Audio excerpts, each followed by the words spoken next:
Hello and welcome back to another episode of Fully Booked, the Hidden Gems author podcast, in which Craig Touch and myself, Roland Hume, chat to some of the interesting figures and leading lights of this crazy business we're in of self-publishing and writing.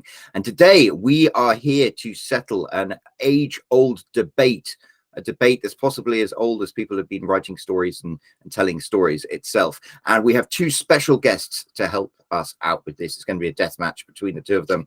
We have Bethany Maines, who is a novelist, a graphic designer, who writes romantic adventures about things that go horribly, horribly wrong sometimes. So we are delighted to have you, Bethany. How are you doing today? I'm doing great. I have tea. I have sunshine. I'm good. Well, your cup says arsenic, so hopefully it's not that. And then, of course, we have Danielle Stewart, who is here to bat for the opposing side. She is a very prolific novelist with 50 published works, and she writes the whole range of things, the great gamut from romantic suspense to billionaire romances. And we are very happy to have you as well, Danielle. How are you doing today? Good. Thanks for having me. I have zero sunshine. I have pouring rain here. And of course, we wouldn't be here without the man himself, the owner and founder of Hidden Gems and an author himself, Craig Touch. How are you doing today, Craig? Doing great, Roland. Thanks, and thank you, Bethany and Danielle, for joining us today. We want to talk about Panster versus Plotter, and of course, this is all in good fun, but as a way of giving people the both sides of the debate, and it's a personal choice. Some writers write Plotter, some write Panster. There's no right or wrong, but for fun, we're gonna sort of have a little bit of a throwdown here. You guys can talk about it, because you're both firmly in one side or the other. Bethany is a Plotter. Danielle is a Panster. Personally, I'm more of a Plotter. Roland's more of a Panster. So we're kind of like, evened it out on that as well. And we just want to get the idea of why it is that you have gone this route. Presumably, you've likely tried the other way. And so you've come to the conclusion that one is more of a fit for you, and that's going to be the case with most authors. You might try them both out. They might find that one's a better fit than the other. This hopefully will give them some ideas of the pros and cons of the two. So why don't we start with my side, the Plotter side. So Bethany, why don't you quickly tell us maybe a little bit about yourself, why you've become a Plotter, why you think it's great, and then we'll go over to Danielle for the opposing view. So I published my first book with Atria, which is a Simon & Schuster imprint. And at some point, my agent said, maybe you should look at plotting, which is a super polite way of saying, yeah, this would go a lot faster if you knew what you were doing, which is really... Like my knee-jerk reaction is, yeah, well, screw you. But that being said, I did go back and check and do more research and learning about the subject. I made it through that book. I made it through other books with informed knowledge. But what really kicked me into the plotting camp, as it were, is the fact that I had a kid. And I don't know if any of you have children, but the net result is that you have this amount of time, which is zero. And if you want to get things done, and if you want to get your book done on deadline, then maybe you should consider plotting. I can definitely that definitely resonates with me. yeah, for sure. I have a couple of kids as well, and it's very difficult to sit down and have some time to write. Never mind then having to be like, okay, now what am I going to write about? I'd rather have it all planned out. And I look at my list and I'm like, okay, this is the scene. This is a specifically female reason, I suppose, but I could write while I was pumping. Yes. Right? Danielle's like, yes. So, multitasking. Yes, but in the morning, I am not a morning person. This is genetic. It goes far, far back in my lineage, as it were. But I'm not a morning person. And if you tell me what to write at 6 a.m., I can write it. But if I have to come up with it myself, I'm out of luck. So that's how I landed on plotting. Right. Okay. So that's a good start. Danielle, what about you? So pantsing, just in case people aren't aware, pantsing is the idea of just writing without a plot, writing without a plan, just sitting down and typing. And, it's not, there's varying degrees. Some people might have a rough idea. Others might have really no idea. Maybe they look at a prompt and get going from there. But the idea is that you are just writing by the seat of your pants, which is why they have the weirdly named Pantster as the right. Right. And strangely, my reasons are almost exactly the same. So for me, having a family and the idea of multitasking and having to work my career around everything else that exists made this process so much better for me, because during the feedings and the pumpings and the carpool, that's when my mind is creating the next chapter. So I don't have a spreadsheet and I don't always know what's going to happen beyond what I'm writing that day. But in my mind, I am doing an enormous amount of daydreaming, thinking, working, creating, listening to a podcast, and then watching a show, and then what resonates with me, and then reading a book that night. So I don't consider myself a plotter, because my process when I start a book is to have a general idea of just the twist, just the moment in the book that I want the reader to sit up and go, oh my gosh, I can't believe this happened or that happened. And because I write a lot of suspense and crime, it's usually based on something around that. But that's all I know when I sit down at the computer. And then in those moments when I'm multitasking and I'm running off to Target or carpooling, my mind is just being creative. And that's why I am so passionate about this style versus plotting, because I have shocked myself thousands of times about what I don't know what my characters are going to do. And then they do something, as I literally sentence to sentence, I have been shocked that a character has said something, done something, ended up somewhere.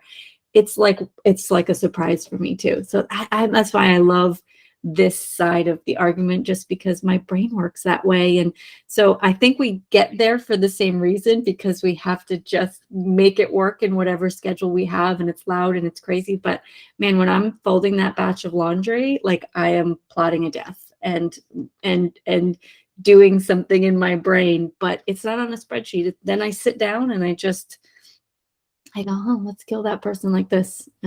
And I love the shock in it for me, when even I'm surprised by what happens. That resonates a lot with me. I have to admit, I do some of my best plotting when I'm cooking dinner and doing the washing up. I put some music on and I'm listening to that and I'm thinking the plot. And then when it comes to the writing part, you're just downloading it. It's like you think, okay, I'm going to plot 2,000 words ahead. And then when you're doing it, you're just downloading it. But you're right, your characters, you know what your characters are meant to do, but they kind of, they're characters. It's so weird how you write something and you're like, where the hell did this come from? Yes. It's like you tune into a radio frequency and you're writing as fast as you can just to write down what the radio frequency is saying. And then afterwards, you're just like, where did it come from? Right. And I like that I'm not boxed into, okay, by chapter 5, pacing wise, they've got to have, discovered this puzzle piece in the story, or the romantic climax has to be around here. I mean, sometimes it just naturally ends up earlier or later because of those weird moments of like, oh man, what if he just came in and did this? And I don't feel locked into anything. It's really very just osmosis. Sometimes it just happens. Yeah, I mean, it's almost like to me there is some planning going on there, in the sense that you're sort of planning while you're doing all your other tasks, right? So it's not exactly sitting down and just bum bum bum, although I'm sure there's an element of that as well. But I think that probably a lot of us, most of us, even us plotters, are doing that as well. We're sort of thinking about the stuff, although ours maybe is more directed. We're like, okay, next chapter, I'm doing this, and then I start to think about the details of it. Hey, I guess it depends on how much of a plotter you are. If you're plotting, just chapter ideas, or if you're plotting, scene by scene, various things like that. But how detailed of a plotter are you, Bethany? Do you plot? I do have a spreadsheet. Yeah. To Danielle's horror. Trust me, it's not my only one. But I don't plot per my spreadsheet. I'm a graphic designer. What works for me is I actually get a giant roll of butcher paper tape it to the wall, and then I use Post-it notes of different colors for different characters so that I move them around as per my plot. However, that being said, I know what you guys are talking about. I like my very first villain I realized was a villain in the middle of a jog, and I literally stopped in front of a church and let out a swear word. Sorry, church. But no, that joy of discovering that your character has gone left while you were going right. And I don't, as a plotter, I'm not telling you to stop doing that. That is like not my mode. When I did settle down to learn about plotting, I found that the most expedient way to do it is actually to watch movies. You're going to get an insight into a genre's expectations, and you're going to be able to do it fast. You can watch 2 movies in a week, 2-3 movies. For me, it's 1 movie a week. Okay, now, but like back when I was single, you could watch a lot of movies in a weekend, and you can get a really good idea of where the timing is. And that's what I was looking for: character motivation, setting, all of those things. They come to my head. I'm not confused on how to get that. But if you're looking at a book, it's really hard to get the pullback shot of where things are landing. And Danielle, I know you just said, no, I don't want to know where things are landing. I do, right? Like I want to meet my expectations of my reader, because that's, I mean, that is like the basic gist. If I'm writing a story for a reader, the reader is my client, and I want to give them what they want in a new and surprising way. And I think that I can do that, but I can only do that if I know I'm meeting my mark, right? Like I move my Post-it note around for Act 2 where it's got the top of the charts, right? Like where the character is so happy and I'm about to just be so mean. I'm sorry. I'm trying not to swear, but I'm a potty mouth at heart. So I'm just about to like take the rug out from under them and bring them down to the lowest low. But it's like, I know that that's coming. And sometimes that allows me to prepare as a writer. And sometimes it allows me to stockpile emotions, right? Like, or clues up at the head. And so I can leave myself the gems of discovery by knowing what's coming.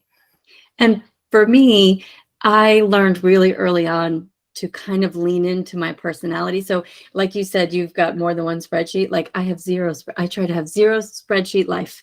And my husband jokes about this, like, yes. It is a noble goal. Spreadsheets are beautiful, but they're the bane of existence. They are. But my husband and I joke around, like he makes macaroni and cheese and he like does the directions on the box.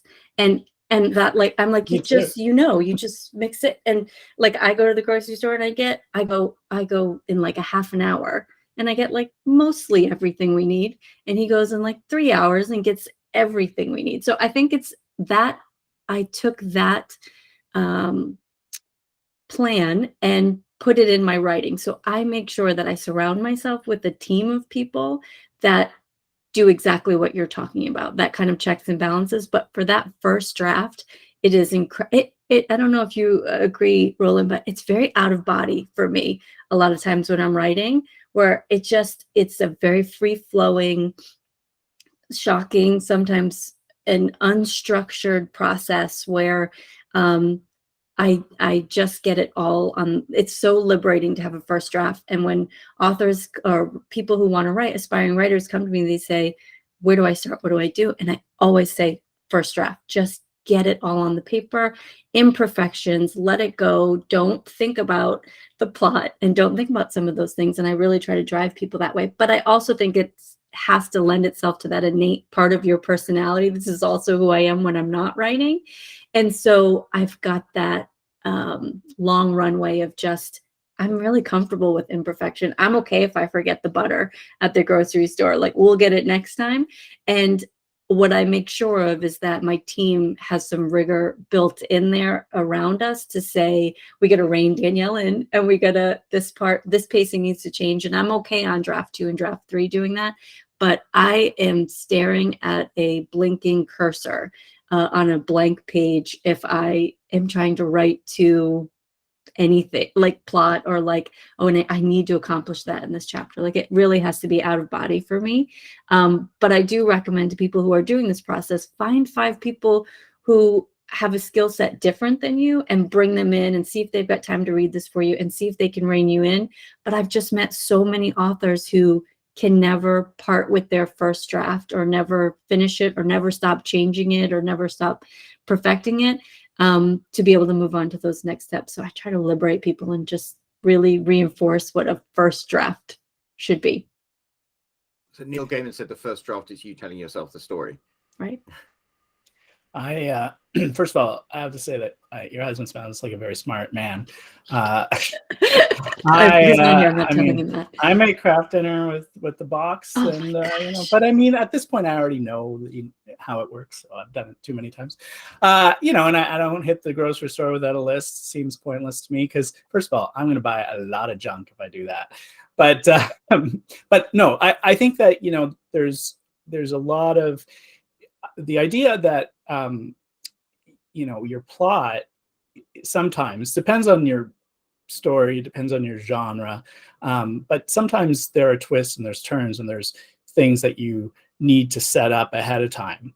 And you know, the idea that it's a first draft for sure, and that's for, I think, plotting and pantsing. You know, you shouldn't be stuck to, you know, your first draft and it can't change. But I feel like as a plotter, I probably have to change my first draft less than I would if I was a pantser. And I can see Bethany agrees with me on that one. I firmly agree with you on that one. My major time savings is when I plot, I do save time in writing the first draft, but what it really saves time on is subsequent drafts, because I don't have to. I mean, I think my first book, I was like 9.5 drafts. I don't have time for that. That's not happening. I can't go there. So like, I want it down to like 3, right? Like, so by plotting, I'm sucking out some of that trial and error. And yeah, I know my writing group will tell you that sometimes that sucks out the joy a little bit too. And like I said, I know that joy of discovery, but like, I would rather have the joy of a completed draft. And to Danielle's point, like her brain, if she's starting with the twist, that's great, because in some ways you're starting with the plot. Mine starts with the character. I can consistently give you an opening, you know, image or setup or conversation that is fantastic. What happens next? We don't know. So, right? Like, so I don't start with the twist. I'm not, in some ways, I think that Danielle is starting with the plot. I think she's secretly a plotter. Do not accuse me of that. No. But for me, if you just let me go, I'll give you like 12 openings and nothing that happens next. So yeah. Really? So it doesn't, after you see, once I have that opening, I'm like voracious. I'm like, and then they did this, and then they did this, and then they did this. But for like an example of how my mind gets a story started based on the twist, I will be interested in something like, there are huge changes in public databases of DNA that people have access to, and like familial DNA. I'm intrigued by that. In my personal life, we did really in-depth ancestral stuff, and I kept getting messages from people who were just like secretly related to different people in my family. I said, okay, there's something here, and that's all I start with. And I said, I want to have, you know, an adoptee who seeks out a biological family, and then what might that look like? And then I had a twist associated with that I knew I wanted, and that was it. And then I do some conversational stuff where if I know some people will have a conversation with me who might be able to lend something to the story, I'll go have coffee with them. Yeah. And so I'm just pulling that stuff out. But genuinely, when I get to the end of a chapter that I might have thought about when folding laundry or cooking dinner earlier that day, I'll write it down. I mean, I've got nothing, no idea what's going to come next. And then the next time I go to cook or do laundry, I'm like, ooh, maybe this, maybe that. But really, I'm trying to get to either that twist or that black moment where you're just undercutting somebody. But I don't always know how I'll get there. But I'll say, I mean, at this point, this many books in, I'm like 3 drafts still too. So I wouldn't say that drafts change once you get your skill down. What I would challenge is there the joy that you get from it? Because I get so excited. And then also, do you feel like it has an impact on your creativity at times where do you feel not boxed in? Because it sounds like you'll change your plot as needed. Oh yeah. Yeah, no, I will change my plot as needed.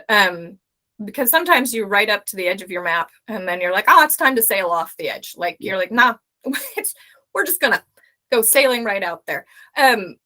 No, it is very much so. Yes, I think that all writers, all creative people take the things they find and then they monster mash them up into something awesome. You're like, what if, what if is the start of everything, right? Like that's the best part.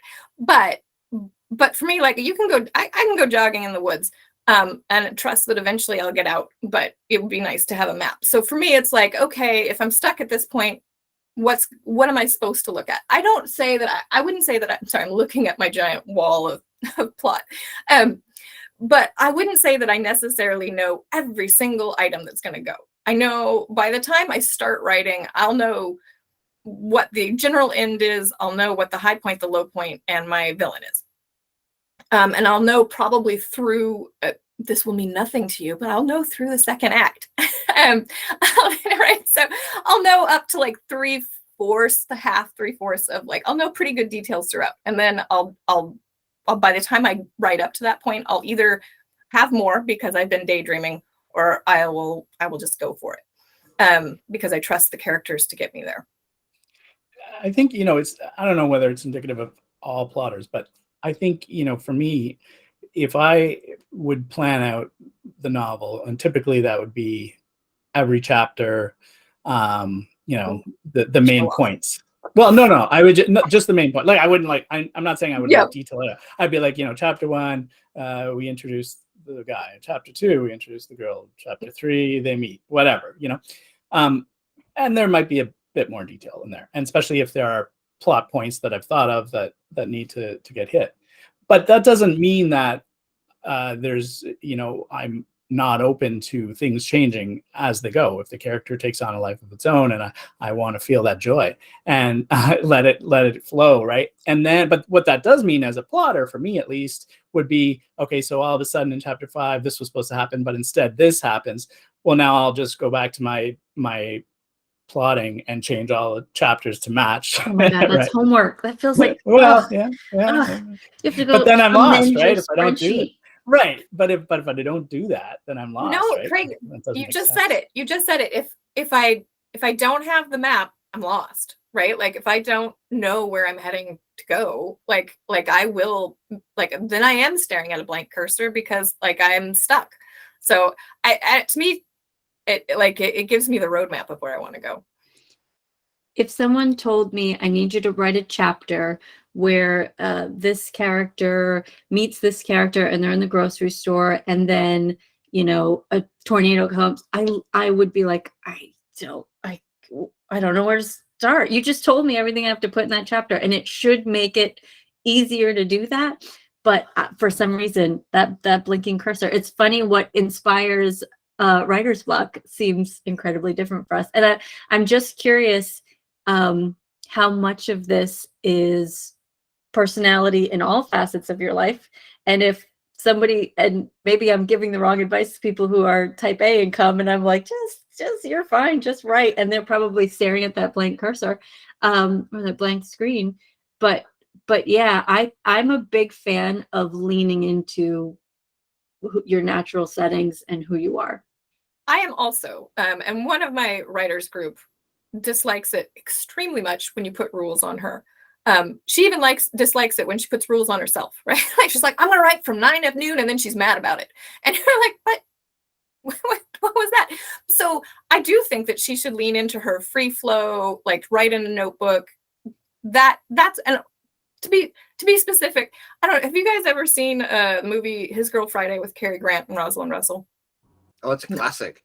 Yes, it is. And that forms a great portion of my personality in terms of dialogue. They talk super fast and they say a bunch of nonsense, but also a bunch of things between the nonsense. And one of the things they say there is production for use, right? So like, what are you producing and what is it useful for? So, like if your goal is to write words and you're a writer, so it should be, then lean into what works for you, right? Like I'm not here to enforce plotting on you. I'm here to enforce the idea that to examine your natural inclination and make it more expedient for you. Whatever is the creative thing for you to do, go do it. And stop using the excuse that I can't, right? Like, but here's my questioning for you, Bethany. My question for you, Bethany, is what's your environment for writing? Because mine is chaotic. Like I don't sit in the same chair.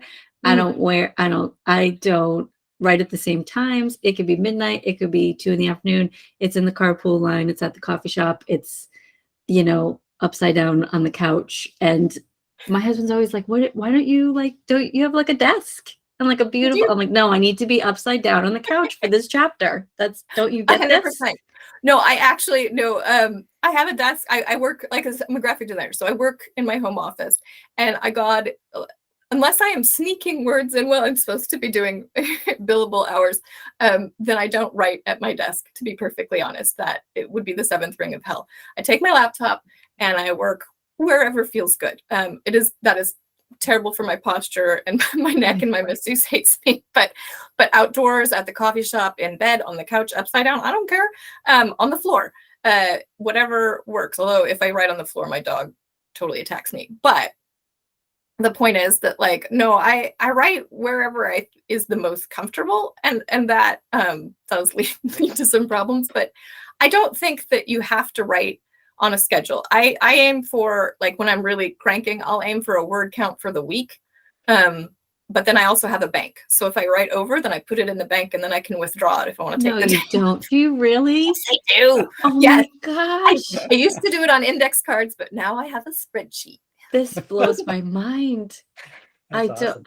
The book's just done when it's done for me. I'm like, it's 70,000, it's 90,000, whenever the story's 100%, done. The book is done when it's done. And I've had books that are like done at, magic, whatever has arrived. But having a set amount that I'm targeting allows me to give myself the relief of knowing when I think I will be done. Right. Like I don't feel constantly stressed that I should be working on my book, but it's not, because I can tell you that it's going to take probably another 3 weeks to finish a draft. And that's okay. Because that is the time that I have budgeted. Like, if I don't have a number, then I feel stressed that I'm constantly not doing enough. That would stress me out so much. This is what I do. So, like, some days I write 7 words, and then the next day I write 17,000 words. Like, it just, I know, but it's just so funny to me that you, like, the structure that you have around, like, giving you, like, okay, I've gone over, and so that spills over into my next writing session. So really, I only need this many. I don't know. It makes me sweat a little just thinking about that, just to be like, to keep track of, like, I don't know. Yeah.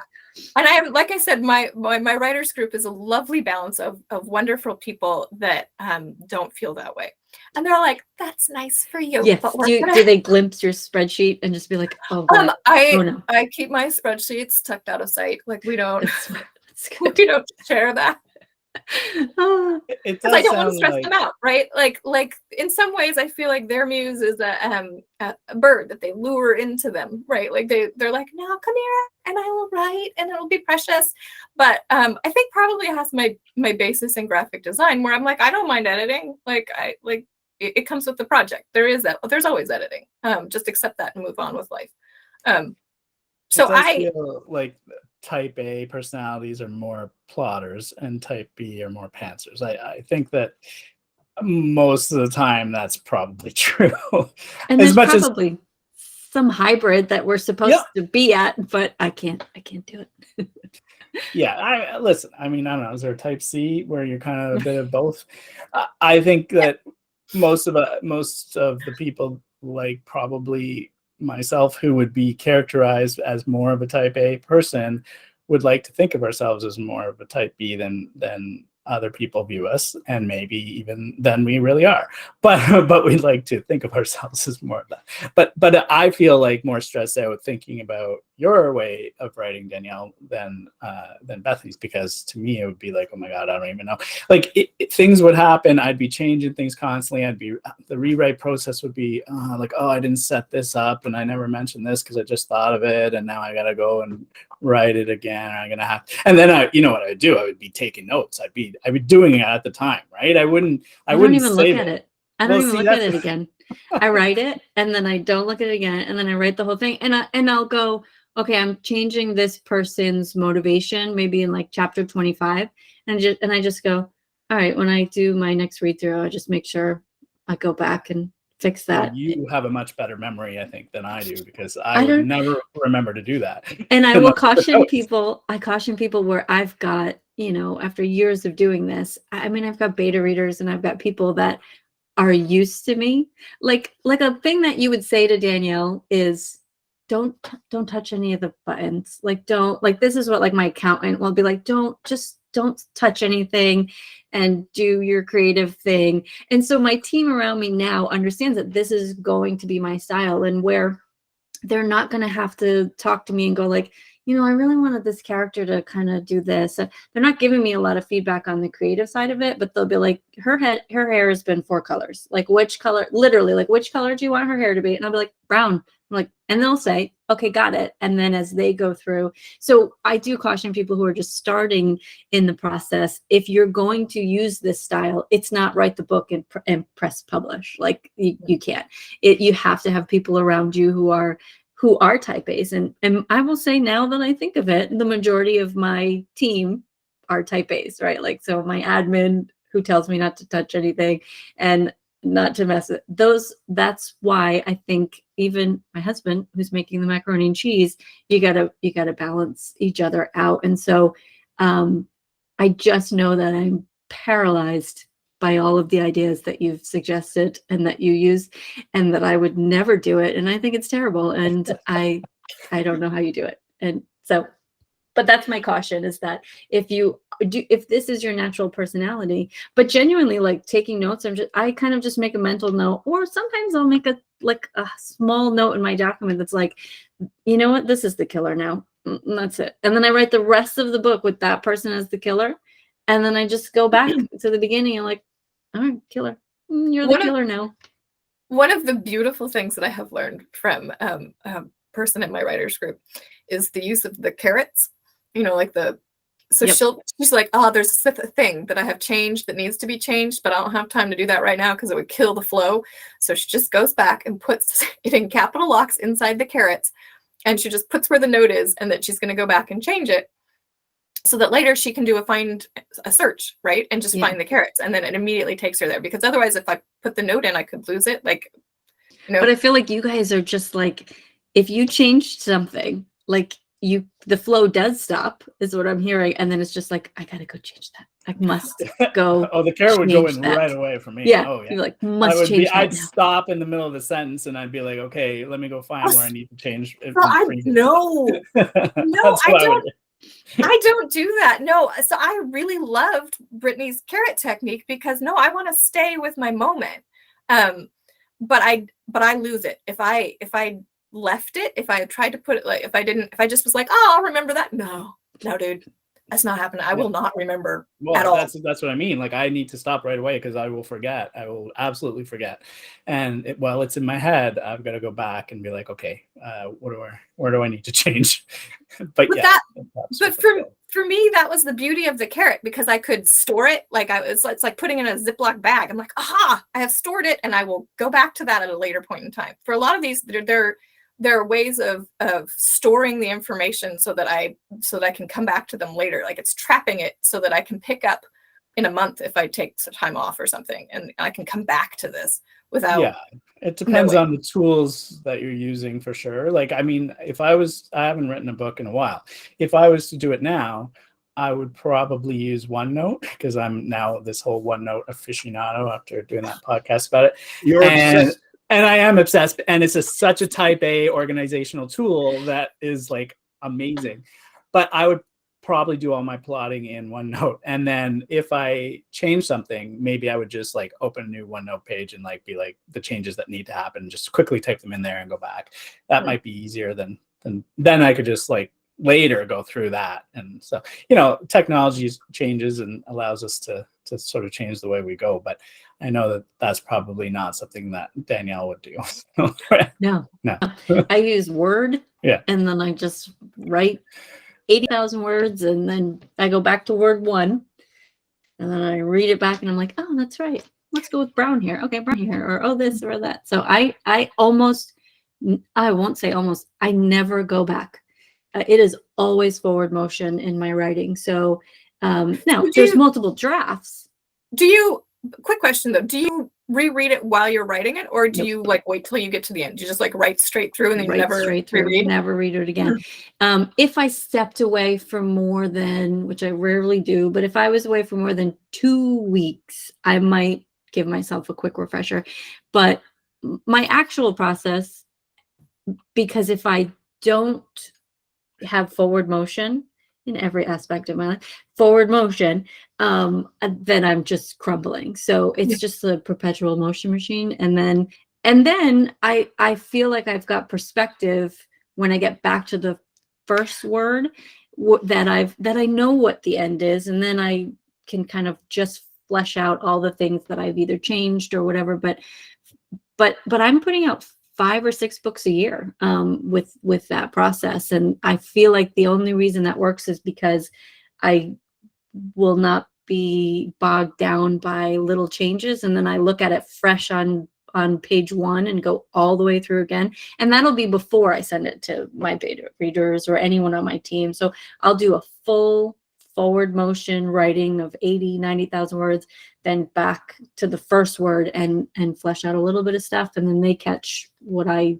didn't. It's funny. I think Craig is very type A, so I adopted the Pantser role in this argument because compared to Craig, I'm probably a Pantser, but I'm actually I'm obsessive about like story structure and plot and stuff. And for me, I think of it almost like a cake pan. That like, you know, Bethany, you said something earlier that I think was really important, is that readers tend to have expectations. And I almost think that writing a good romance novel is almost like long form poetry. And it's almost like music. If you're expecting the next note to be a B sharp and it's a B flat, then you're like, well, that sounds a bit weird. So almost like it's a cake pan, and you pour your bit of story that you think about into the different things. Like I try and always have my hero and heroine meet at the climax, the first chapter, and then they've got to have their soft breakup and then their hard breakup, and you've got to have these elements. And I guess I'm a Pantster in that I tend to write, but I have a vague roadmap of where I'm going, which I think kind of helps.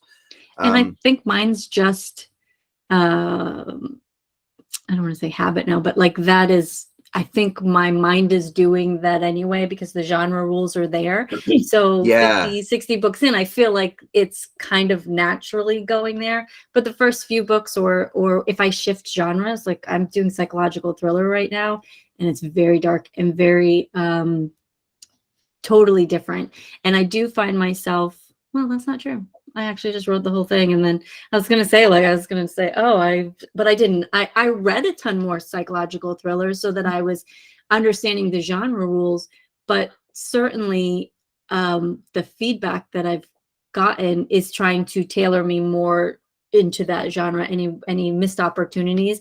But I wouldn't have, if I'd have kind of written out the genre rules and the pacing, I just don't think I'd have ended up with the story. I don't think I'd have been able to write it. So for me, it is a little bit of a time suck on the back end where now I'm going to have to go change some things, but that still feels incredibly fast to me. If I'm putting, 80,000 words down in 8 weeks, then if I need 2 weeks on the back end to kind of get reined in or fix up. But I do agree with you. There are genre rules and there's expectations from the reader. I think mine is just intuitive now at this point. And then if not, I'm making sure that I'm surrounding myself with people who aggressively read that genre and who are going, I wanted this to happen here and I wish that happened there. So it is more cleanup on the back end sometimes, especially if you're trying out something different. But you do know, because we've been hearing stories ever since we were small children. And stories do have that familiar, like, circular structure. So I can totally understand that when you write, you just intrinsically write in a circular story because that's something you've been trained to understand as a story. Yeah, I think it's in there. And I don't know. I cannot fathom doing it any different way. Literally sweating thinking about it. So as an example, I wrote into an anthology series with some of my writers group. It's sci-fi, which I don't usually do, but they're all based on fairy tales, which as a result, you end up reading fairy tales. And I have to tell you, that is some cracked, messed up crap, because like you read them and you're like, I'm sorry, what? Yeah. He did what? And then they're obsessed with cannibalism. And you're like, was that a problem in the 1500s? Like, what are like Yeah, you look This at them with is fresh how eyes nature as an starts. adult. This is what we used to fall asleep to. Yes, right. Like, so you read them and you're like, oh Yeah. God. But if you do Yeah. read them, you're like, you're hitting all of the emotional beats. The actual plot makes no sense. Like, it is like, you're like, that does not, you're like, you have 3 different queens for no apparent reason. And like, what happened to that guy? Like logically, it makes very little sense. But if you view it as like, this is a story for like around the fire and you were telling it in multiple nights, you're like, this starts to like make more sense for how it ended up that way, if not actual logical sense. But the emotions are always dead on, right? Like they're hitting the high, they're hitting the low. You're sorry for the main character. Emotionally, it makes sense. But like if you like breaking down the plot elements, you're like, like how does that work? I could write that. Yes, but so 3 queens, I could do all that. We internalize the story. We've been internalizing. We're story machines as human beings, and so we internalize how it goes. And my goal as a plotter is to bring that internal to the external, so that I'm consciously doing it on purpose. It sounds like you've internalized it as well, but I don't know if a beginning writer can start where you're at. I think it just depends. I think the paralysis would be real for somebody who is a type B, who really leans into just the creativity side of it. I've just had way too many people come across my desk essentially and say, I don't know why I can't break through this, right? Like I have a story, I want to tell it. What am I doing wrong? And a lot of it is just, well, you're revising your first 6 chapters 375 times rather than writing chapter 7. And so I try to liberate, even when I'll Zoom with classes like 4th, 5th grade doing writing stuff. And I just talk about I was terrible at math, and I spent the first 25 years of my life just feeling terrible that I was terrible at math, rather than saying, but wait, I've got this skill set that I do, embracing what really worked for me. And so you've got to do the math. I mean, I don't want the math teacher to hear me say that, but you have to do the math and you have to learn it and you have to, make sure you're doing everything that's expected of you in school, but you don't have to beat yourself up about, because trust me, I lose sleep sometimes going, should I be where's my spreadsheets for my entire life? Where are they? And shouldn't I have them? And it's just in the last 5 years or so where I've been like, you know what, it works really well without that. But as a new, I think the writer who's stuck on their first 6 chapters and can't get to chapter 7, I urge them to just kind of, there's less rules than you think there are. And as long as you have a safety net under you and you're not just going to hit publish at the end of this, you can't do anything until it's written. Yes. That is brilliant. We're now unfortunately running up to the top of the hour. So I was going to say, that's almost seems like, even though Bethany, you look like you were about to spout some wisdom, that's almost like a perfect time to wrap things up. So Craig, who do you think won this debate? No, you know what, there really isn't a winner, because I think if anything, this is, and I said it at the beginning, but I think I feel it even more now. It's such a personal choice. And I hadn't even considered the idea of, Panster being more of a personality type B match and plotting be more of a personality type A match, but it does sort of make a lot of sense. And I think if like Danielle was saying, like sometimes hearing the other side of it is making you sweat. So if you're listening to this and one side is like, you're like, oh my God, that's crazy, then that's not the side for you. Right? You want to, if one side resonated with you and you're like, yeah, that makes a lot of sense, that's the side you should try. I mean, it doesn't mean that you're going to be fixed to that for the rest of your life, but if you're looking for some direction and a place to get going, that's where you would start. I mean, I think a lot of us that are firmly in one camp or another in any part of our lives, not just with the writing, but would probably sometimes think, as Danielle mentioned, like, should I be more like the other type? Like, I would like to be more laid back. I would like to be more patient and this and that. And I am in certain aspects, but with work and with writing, with business, like I'm way more type A. Personal life, I think I'm more laid back. But so I think it really depends on the person. So I don't think we can really pick a winner. And it's just really, anybody watching this is probably going to have a pretty visceral reaction to one or the other, and that'll be what resonates for them, and that's the way they should go, in my opinion.